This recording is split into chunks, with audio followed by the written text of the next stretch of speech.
All right, it's been 3 months since I took over the wine shop, and the big question is, am I crushing it or am I failing miserably? Spoiler, it's been a roller coaster, and I'm taking you through the highs and the lows today. For the past 10 years, I wanted to own my own bar. When the opportunity to purchase this wine shop came up, my business partner and I knew we had to jump on it. It felt like the perfect addition to our lineup of future projects. Today's all about looking back at the first 3 months because let me tell you, a lot has happened. Our biggest goal for the wine shop was always clear, earning $3,000 a month. Don't get me wrong, we knew this wouldn't happen overnight. Honestly, I didn't even expect it to happen in the first 6 months, but having that number keeps me focused. It's like our North Star, guiding every decision, every tweak. Having a goal like this isn't just about the money. It shapes how we run the shop day to day. It helps us zero in on where to focus, what needs to run smoothly, and where we might need more attention. And hey, let's face it, everyone needs a reason to get up in the morning. Ours just happens to be a lot of wine. So, did we come out of the gate hitting those numbers? Absolutely not. We're about 40% down right now.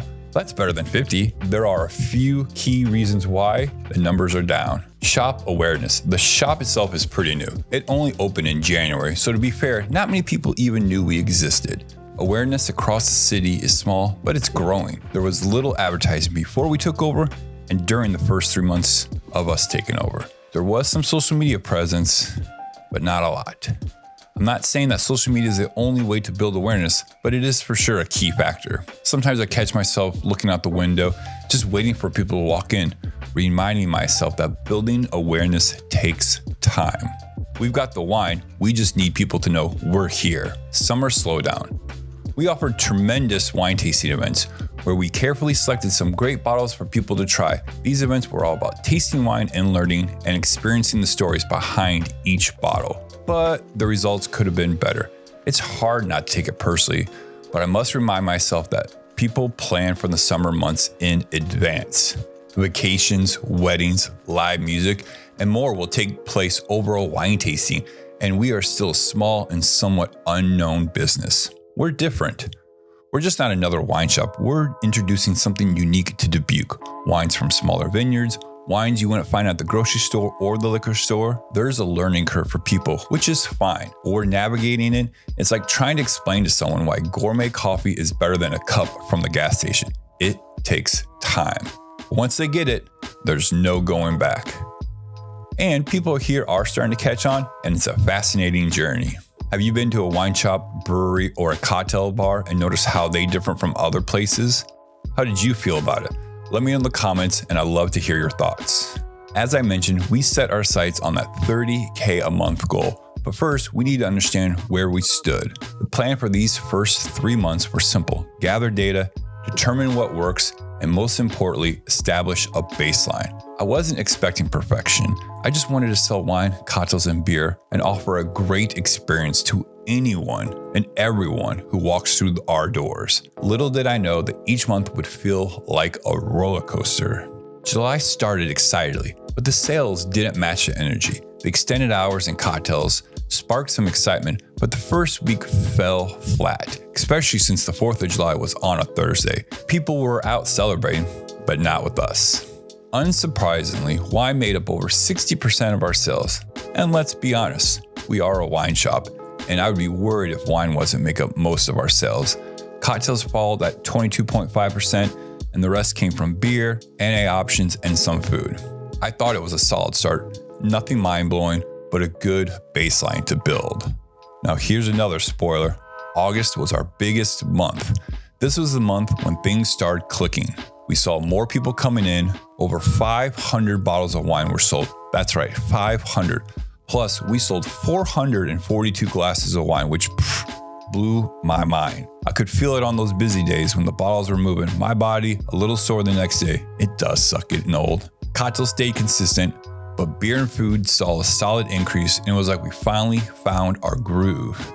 August felt like the start of something unique. Could this be it? Could we finally be on track? Then September hit, and just like that, it felt like we lost momentum. It was a gut check for sure. We're determined to bounce back and keep moving forward. Everything seemed to drop though. We sold more wine by the glass than any other month. That's fantastic, right? But here's the thing, I honestly have no idea why that is. The number of flights of wine were down to 27, which is baffling. And we're still trying to figure out what people want in their flights and everything else. So what was it about in September? Was it something we did or just a fluke? While August felt like a victory, September reminded me how unpredictable this journey really is. And of course, with any business, there are expenses, sometimes more than you expect. The non-recurring costs were higher than anticipated, like legal fees, equipment, and getting everything ready to serve cocktails. Then there are those damn reoccurring expenses, rent, utilities, cost of goods, you name it, and they add up. While hopefully they'll slow down by 2025, they're making breathing challenging. I want to clarify one thing. I love this journey. These are just a few things we're working on, and that's part of the process, right? We're not struggling financially, and we're still figuring out some unknowns and navigating the how-to of owning a wine shop. And like any good adventure, there have been a few surprises along the way. Some good, and some, let's just not say eye-opening. Let's start with the good because some moments have been heartwarming in ways I didn't expect. First, I've been blown away with how many of EJ's relationships built over his 20 years in the industry are crossover guests from the days at the Riverboat Lounge. People come in to see EJ, grab a glass of wine, and then suddenly spot me behind the bar. It's like a little reunion. They're surprised to see me since I haven't bartended in a year, and honestly, it makes me feel great inside. There's something special about reconnecting with old faces and having them support this new chapter and believe in what I've been doing. Another thing that surprised me is that the total percentage of wine sales would be higher and cocktails would make up less than maybe 15 to 18%, but cocktails are a bigger hit than I anticipated. And I think I get it. People know me for making cocktails, so maybe they're coming in for that. Or it could be that a friend or partner who doesn't drink wine feels included when they can have a cocktail with their group. It's definitely a win-win. What do you think? Are people coming in for the cocktails or is it just a happy accident? Of course, not all surprises are the kind you write home about. Some have been tough reality checks. The biggest one, which totally blindsided me, was foot traffic. I assumed we'd be busier right off the bat. I know, I was probably a little naive. It's taken longer to get people through the door than expected, which was a bit of a gut check for me. I'm not sure why I thought foot traffic would be higher. I sometimes have higher expectations for things than when reality comes through. Riley tells me this all the time. I do have to work on it because I let the disappointment of these things not happening and I take it too personally. Like, what did I do or do to it to make it not happen? Another challenging surprise was how long it would take me to implement my systems. I struggled to establish my daily and weekly routines. Things like inventory, ordering, and getting a good rhythm down took longer than I thought. And to be honest, I'm still working on it. The good news is I'm starting to figure it out. I'll share more about how I'm building these systems and routines in a future video, so stick around if you're curious more about the behind the scenes. Now that we've hit the 3-month mark and things have slowed down just enough to catch my breath, I've started making some fundamental changes to help get more people into the wine shop. It's all about finding that sweet spot between keeping things running smoothly and drawing in new guests. When we first took over, I held off on running paid ads. We posted on social media occasionally, but I didn't want to dive into ads immediately. Why? Simple. I wasn't ready for a rush. With so many systems still being worked out, we last needed many customers when we weren't fully prepared. It's tempting to announce to the world that we're open, but I knew we had to lay down the groundwork first. Now that things are running smoother, it's time to spread the word. We started promoting our extended hours and happy hour specials and focusing on building brand awareness. The goal is to let people know we're open, have great deals, and are ready to welcome them. I'm rolling out ads and we're pacing ourselves, ensuring we have a solid foundation before we go all in. We've also started building a more direct connection with our guests by collecting emails and phone numbers for email and SMS marketing. With Toast's integration, it's easy to offer both. Some people prefer emails and others like a quick text, so why not give them the choice? The best part is we're tying it all into our loyalty program. When guests sign up, they get extra perks and it makes them feel valued every time they visit. It's just not about selling drinks, it's about creating a lasting connection. I've learned quickly that specials can make or break your slow days, so I've added a few to get more people through the door. We now have happy hour from 3 p.m. to 5 p.m. and again from 9 p.m. to close.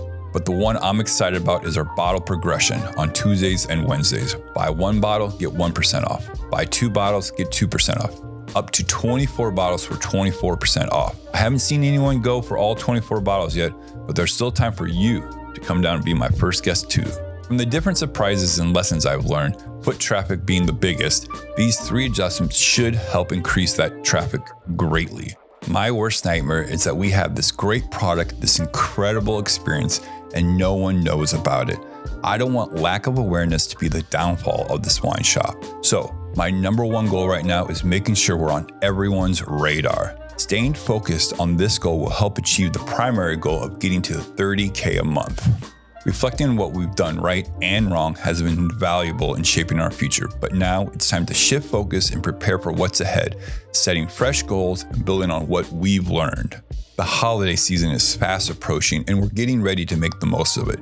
In the coming weeks, we will focus on increasing exposure, showing people we have the perfect holiday gifts for wine lovers. But beyond that, we want to position our shop as the go-to spot for visiting with friends and family. Whether they're shopping for gifts or just looking for a cozy place to unwind with a glass of wine, we want them to think of us. I've set some key goals to take us to the next level over the next few months. 1. Increase social media content. I want to go beyond just promoting our products and educating. One of the most significant barriers to enjoying wine is the lack of knowledge. So we're working on creating straightforward, approachable content that helps people feel confident in their choices. We're going to release short, easy to digest videos like top 5 wines for Thanksgiving, or the 5 alternatives to Pinot Noir. These quick videos will highlight great wine options and build a sense of community around our shop. People who know more about wine will be more excited to explore what we offer.